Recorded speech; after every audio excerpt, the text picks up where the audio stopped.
அடுத்த மங்கலம் ஊராட்சி ஒன்றிய தொடக்கப்பள்ளியில் ரூபாய் 66 லட்சம் மதிப்பீட்டில் 4 வகுப்பு அறைகள் கொண்ட புதிய பள்ளி கட்டிடத்தை தமிழக முதலமைச்சர் மு.க.ஸ்டாலின் காணொலி காட்சி மூலம் திறந்து வைத்தார்.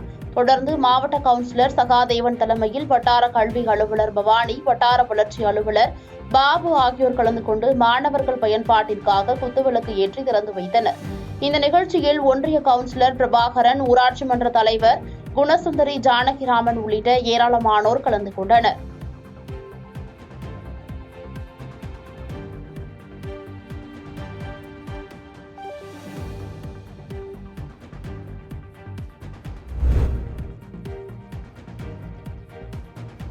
ராமநாதபுரம் மாவட்டத்தில் இலங்கை கடற்படையால் சிறைப்பிடிக்கப்பட்ட சுமார் 100க்கும் மேற்பட்ட விசைப்படகுகள் மற்றும் சிறையில் உள்ள 43 மீனவர்களையும் உடனடியாக விடுதலை செய்ய வேண்டும் உள்ளிட்ட பல்வேறு கோரிக்கைகளை வலியுறுத்தி ராமேஸ்வர மீனவர்கள் இன்று முதல் வேலைநிறுத்த போராட்டத்தில் ஈடுபட்டனர்.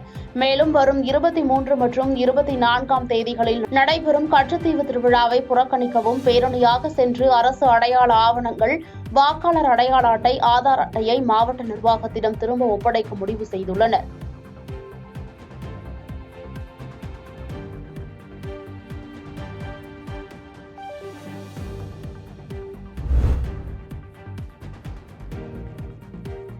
நீலகிரி மாவட்டம் மஞ்சூர் பகுதியிலிருந்து கோவைக்கு செல்லக்கூடிய கெத்தை மலைப்பாதையில் கடந்த 5 நாட்களாக காட்டு யானைகள் முகாமிட்டுள்ளது. இந்நிலையில் காட்டு யானை கூட்டத்தில் இருந்த ஆண் குட்டி யானை ஒன்று சாலையில் வந்த சுற்றுலா வாகனத்தை விரட்டியதால் பரபரப்பு ஏற்பட்டது. இதை அறிந்த வாகன ஓட்டுநர் வாகனத்தை பின்னோக்கி இயக்கியதால் பெரும் அசம்பாவிதம் தவிர்க்கப்பட்டது. தொடர்ந்து அப்பகுதியில் யானைகள் உலா வருவதால் சுற்றுலா பயணிகள் யானைகள் அருகே சென்று புகைப்படம் எடுப்பதை தவிர்க்க வேண்டுமென வனத்துறை சார்பில் கேட்டுக் கொண்டுள்ளனர். யானை நடமாடும் பகுதியில் வாகனங்களை நிறுத்தக்கூடாது எனவும் வலியுறுத்தியுள்ளனர்.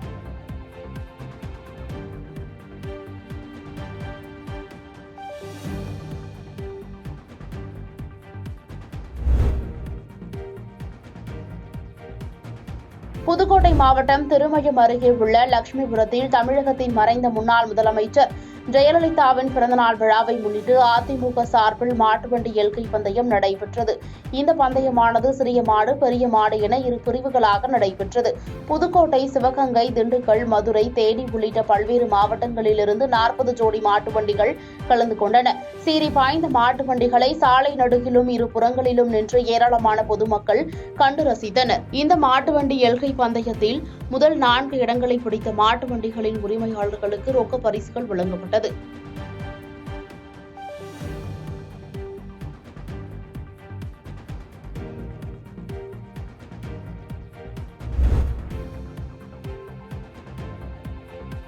திருவண்ணாமலை மாவட்டம் போலூர் அடுத்த சேத்துப்பட்டு தீயணைப்பு மற்றும் மீட்புப் பணித்துறை பணியாளர்களுக்கான 2.5 கோடி மதிப்பீட்டில் 13 குடியிருப்புகளை தமிழக முதலமைச்சர் மு.க.ஸ்டாலின் காணொலி காட்சி மூலம் திறந்து வைத்தார்.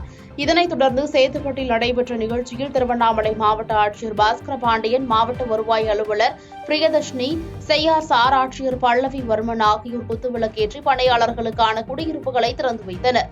இந்நிகழ்ச்சியில் தீயணைப்புத்துறை மாவட்ட அலுவலர் சரவணன் உட்பட பலர் கலந்து கொண்டனர்.